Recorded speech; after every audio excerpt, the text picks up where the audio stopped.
The problem is I cut the boards that I wanted to keep behind the supporting beam on the porch. So that's what's wrong. That's why you can tell that they're depressed. The gray ones are down lower. So here I am trying to fix my fix.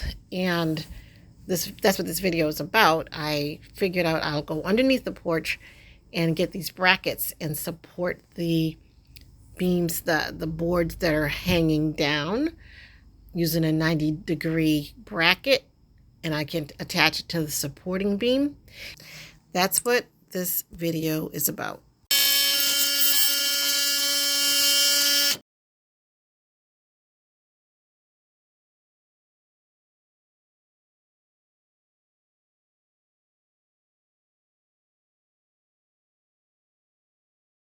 All right, we're under the porch, and I have a brick laying on top of the planks I want to support, right? So that I won't push them up too high.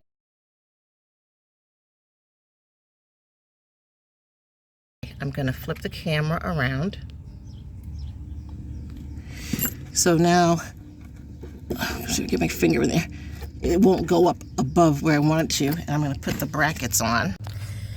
So I got the 90-degree angle brackets, and I got the screws that fit into those holes, and that's what I'm going to do.